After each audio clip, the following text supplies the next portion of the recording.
messieurs, bonsoir. Moi, c'est Ahmed Bamba et soyez les bienvenus. Ce soir, je vais vous parler de notre projet qui s'appelle BRTV, un projet journalistique, mais aussi un projet de partage d'idées, un projet de formation et de projection dans l'avenir. Qu'est-ce que nous voulons faire? Nous voulons, avec ce projet, essayer d'analyser l'actualité, de parler des faits de société, mais aussi de faire la promotion de personnes qui désirent nous contacter pour faire leur promotion, bien sûr. Aujourd'hui, nous allons parler d'un sujet très important. Nous ne pouvons pas rester indifférents à la tragédie qui détruit notre jeunesse africaine. C'est cette jeunesse qui meurt par centaines et même voire même par milliers sous les yeux de la communauté internationale. Comment expliquer le silence de nos responsables? Lors des attentats de Paris, nous avons vu des responsables africains aller, des chefs d'État et même, je dirais, des chefs de mission, aller en France présenter leurs condoléances à la République française. Ce qui est bien sûr normal. Mais lors de la noyade qui a eu lieu à Lampedusa en Italie, nous n'avons pas vu les chefs d'État africains et nous n'avons même pas vu les représentants de l'Union africaine aller s'incliner sur la dépouille mortelle de ces jeunes qui partaient en Europe à la recherche d'un bien-être. Bien sûr, il y a beaucoup de choses à dire, mais ce bien-être aurait été créé par l'Afrique, nous ne serons pas arrivés là. L'Afrique a laissé ses enfants mourir dans les mains des vautours.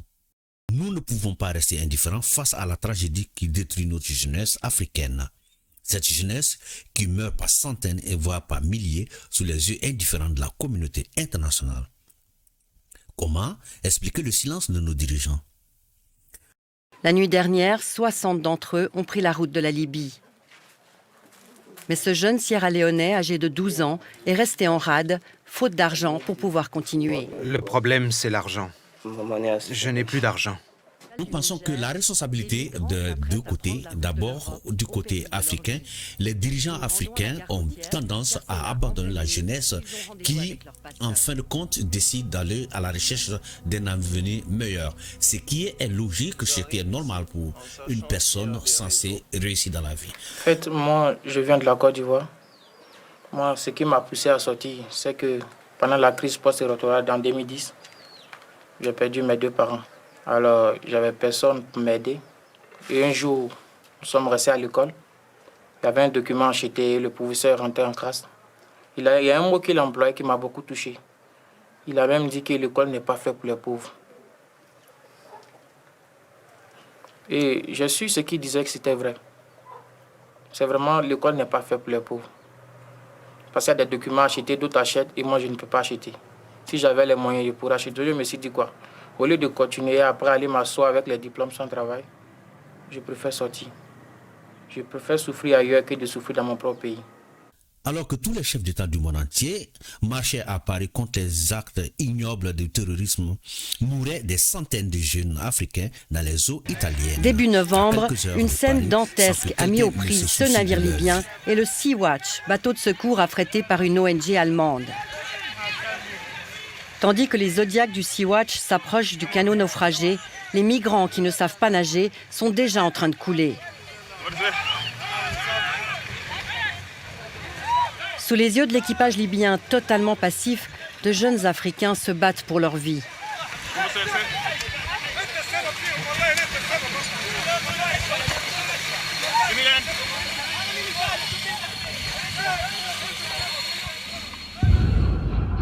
Les Libyens font signe au Sea-Watch de dégager.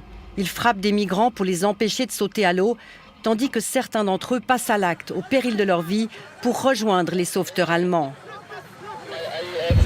Force est de constater que cette situation humanitaire a réveillé de vieux témoins. Nous assistons à une nouvelle forme esclavagiste, des jeunes africains qui sont vendus au XXIe siècle comme du bétail dans des pays chaotiques tels que la Libye. Exfiltrés des prisons libyennes. Ils ont été libérés par l'Organisation internationale des migrations à une seule condition, qu'ils acceptent de rentrer chez eux. La population africaine est située entre 18 et 24 ans selon des études. L'Afrique est le continent dont la démographie galopante devrait interpeller les dirigeants africains à sortir de leur tanière et faire face aux demandes de leur population, qui ne demandent qu'à vivre décemment. Yves-Marie Lolland, membre du parti de Nicolas Sarkozy, dit qu'il faut imposer un plan Marshall à l'Afrique pour pouvoir préserver la race européenne d'ici 2040. Je suis extraordinairement préoccupé par l'explosion démographique de l'Afrique, et avec toute la sympathie que je porte aux Africains, je crains que ça ne se traduise par un débordement humain, c'est-à-dire des courants migratoires écrasants et qui vont, je serai brutal, tuer la civilisation européenne. Parce que avoir 2 ou 3% d'Africains en Europe, c'est parfait. En avoir 30%, c'est la mort sans frein. Maintenant, d'ailleurs, ce que je propose, ce n'est pas de larguer des bombes atomiques sur l'Afrique. Ce que je propose, c'est un plan Marshall massif pour le développement de l'Afrique, un plan conditionnel, mais quand même qui soit contrôlé, comme d'ailleurs le fait le Fonds monétaire international, et deuxièmement, un programme massif visant à la libération de la femme africaine. La condition féminine en Afrique, qu'on le veuille ou non, est abominable. Elle l'est encore abominable. Selon Nicolas Sarkozy, l'homme africain ne serait pas rentré dans l'histoire. Le drame de l'Afrique, c'est que l'homme africain n'est pas assez entré dans l'histoire. Le paysan africain, qui depuis des millénaires vit avec les saisons, dont l'idéal de vie est d'être en harmonie avec la nature, ne connaît que l'éternel recommencement du temps, car elle est l'appel à la raison et à la conscience universelle. Il n'y a de place ni pour l'aventure humaine, ni pour l'idée de progrès. Dans cet univers où la nature commande tout, l'homme échappe à l'angoisse de l'histoire qui tenaille l'homme moderne. Mais l'homme reste immobile au milieu d'un ordre immuable où tout semble être écrit d'avance. Et si l'homme africain, plus encore le dirigeant africain, prenait ses responsabilités en accompagnant son pays vers le progrès? Beaucoup de pays africains font encore la culture en jachère, avec une récolte qui peine à nourrir 3 familles. Pourquoi ne cherchons-nous pas à moderniser notre agriculture et produire suffisamment afin de pouvoir nourrir tout le monde? Le problème de l'Afrique, et permettez un pense, jamais l'homme ne s'élance vers l'avenir. Jamais il ne lui vient à l'idée de sortir de la répétition pour s'inventer un destin.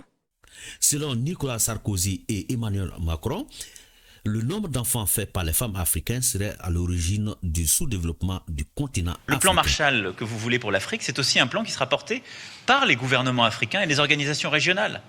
C'est par le biais d'une gouvernance plus rigoureuse, de la lutte contre la corruption, d'une lutte pour la bonne gouvernance, d'une transition démographique réussie. Quand des pays ont encore aujourd'hui 7 à 8 enfants par femme, vous pouvez décider d'y dépenser des milliards d'euros, vous ne stabiliserez rien. Cela se présente comme une insulte vis-à-vis des femmes africaines, mais aussi des hommes africains. Comment des dirigeants africains peuvent accepter ce genre de mépris?